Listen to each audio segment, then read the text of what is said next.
Pennsylvania Governor Tom Wolf today with a pitch to give some Pennsylvania residents a little extra cash at a time when they're paying extra for essentials. People need help right now, and we can afford to do this as a Commonwealth right now. Wolf and Democrats are making another run at a plan to send households making up to $80,000. Governor Gretchen Whitmer has pushed hard for this increase, and Republican leaders in the state have floated the same idea. The package includes a $500 rebate for individuals with an income of less than $125,000 and joint fathers making less than $250,000 as well. Another one of the bills would repeal the retirement tax in the state.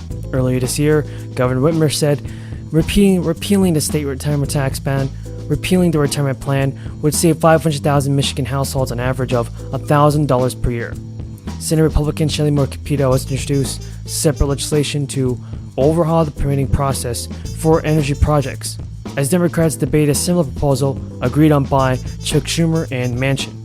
Capito said the ranking member of the Senate Environment and Public Works Committee presented a bill as necessary to give industry regulatory certainty. She also said the proposal would expedite the completion of the Mountain Valley Pipeline, a project set to run through West Virginia. Manchin has made the competition of the pipeline a major priority, and the summary of the side deal reached with Schumer includes removing several obstacles to the goal. Senator Capito said in a statement, since our calls for action and offers to see legislative text from permitting the deal remain unheeded, Republicans are introducing this bill today to deliver solutions to roadblocks, delays, and postponements of key infrastructure projects across the country. House Natural Resources Committee Chairman Raul led more than 70 House Democrats in a letter asking House leadership not to include Manchin's measure in stopgap funding that will prevent a government shutdown. Senior citizens can now expect a Social Security COLA increase of around 10%. New details of the annual boost to Social Security benefits have been released. Millions of recipients can expect to get a huge increase on payments. So here's your daily news, everybody. Last year, the Social Security Administration announced a massive 5.9% cost of living adjustment for all benefit payments in 2022. This represented a boost of $93 for the average recipient and was the most significant increase offered by the Social Security Administration. In nearly 40 years, that was in response to the sky-high rate of inflation recorded in the second half of 2021. But that trend was continued through this year, and experts are expecting another bumper increase. An analysis suggests that the COLA increase for 2023 could be close to 10% if inflation does continue to rise. The COLA increase is calculated using a consumer price index for urban wage earners and clerical workers, and is based only on the third quarter of the year. Data for August and September have not yet been released, but the year-on-year inflation figure for July was 8.5%. If inflation were to rise by 0.6% in August and September. Now, earlier this month, a survey from the New York Federal Reserve showed that Americans now believe that inflation will cool, a significant turning point in the economic recovery. The monthly survey of economic and consumer expectations showed that respondents anticipate that inflation will run at 6.2% over the next year. The shift in consumers' expectations is a critical role, and a real one in a volatile economy, because the belief that prices will rise often pushes up inflation further. The fall in gas prices from their mid-June peak has undoubtedly began a key contributing fact in the downward trend, and the price of motor fuel has had a direct effect on the household finances of consumers, and is also factored into the transport costs associated with the vast majority of goods. And if you're a lower or moderate earner, you may not have enough to worry about Social Security wage gaps. So is your state or city sending out 4 stimulus checks? Well, I know many of you are wondering whether you can claim extra stimulus money, and here's what you have to know. Changing, where is this going? Well, you have to go over and ask that in the Senate.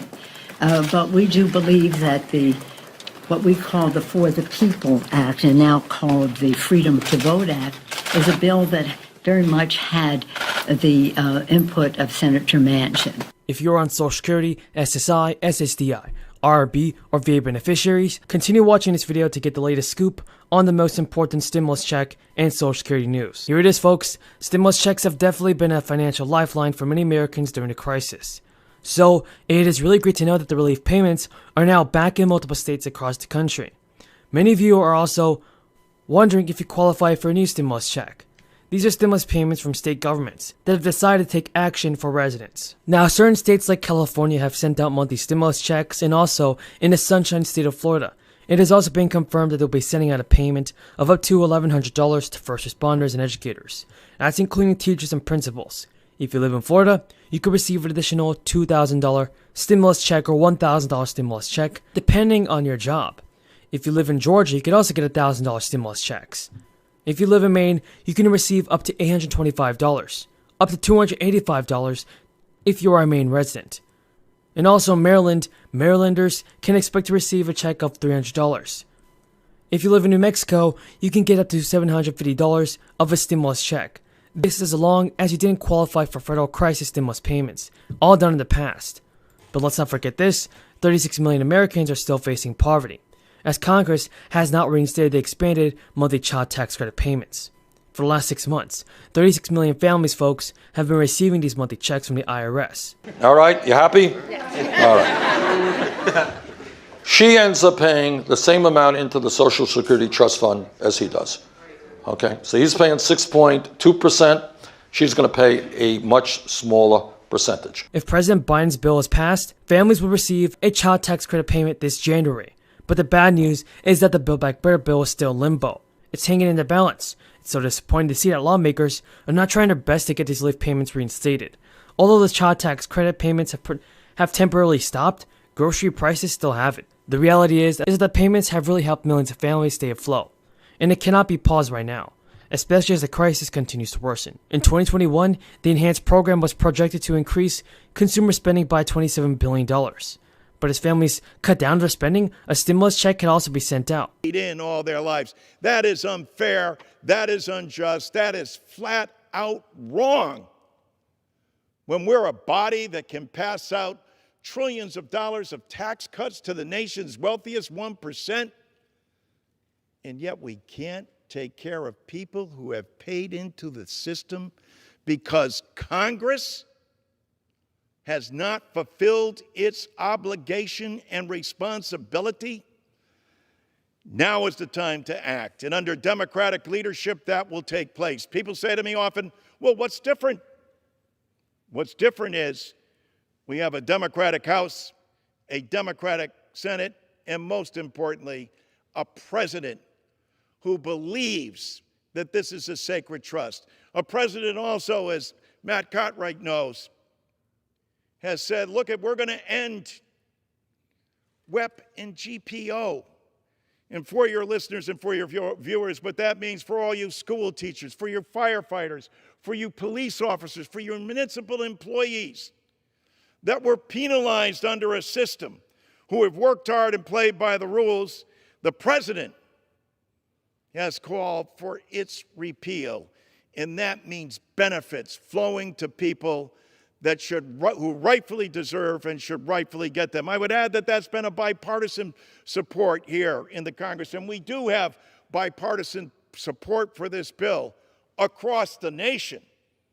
No one yet on the other side has signed up, but yet all across the nation, in large numbers, more than 80% of Democrats, more than 68% of Republicans, and more than 74% of independents all favor increasing benefits because they know of the security and the promise and the necessity of Social Security. I want to recognize the gentleman from Pennsylvania who is an original co-sponsor, Madam Speaker, of this, as are you, who understands how critical this is to Pennsylvanians and everyone across the nation. Well, I thank the gentleman, and I thank the gentleman particularly, not only for authoring and helping all the rest of us co-sponsor this important legislation, but in particular for mentioning the Commonwealth of Pennsylvania here late this afternoon. It was Pennsylvania that was instrumental in actually passing the Social Security Administration, the Social Security Act, back in the 30s. It was a huge fight.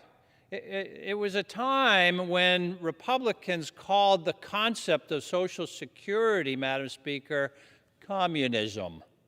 They called it that. They said it would lead to horrible things. They said it would be the ruination of the American economy and the American democracy, and it was communism. That's what the Republicans called the whole idea of Social Security when the Roosevelt administration came up with it. And the Roosevelt administration was having a huge fight with the Republican-dominated Supreme Court of the United States.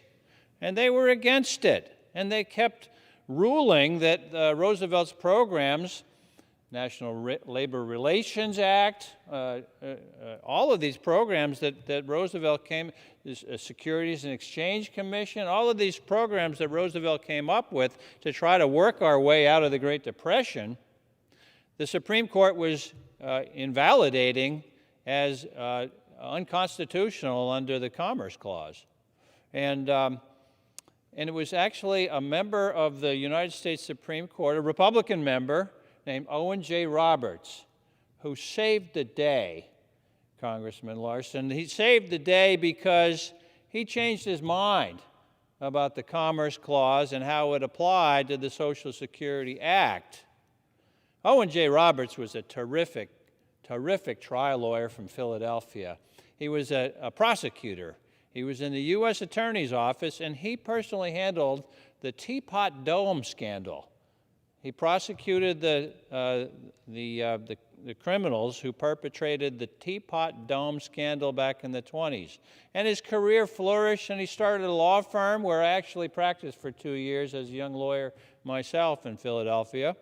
And Owen J. Roberts went on to join the Supreme Court of the United States as an Associate Justice. And he was one of the Republican members, and there was a great controversy about whether Social Security would be ruled constitutional. Roberts thought about it, and to his great and everlasting credit, and to the credit of the Commonwealth of Pennsylvania, he changed his mind.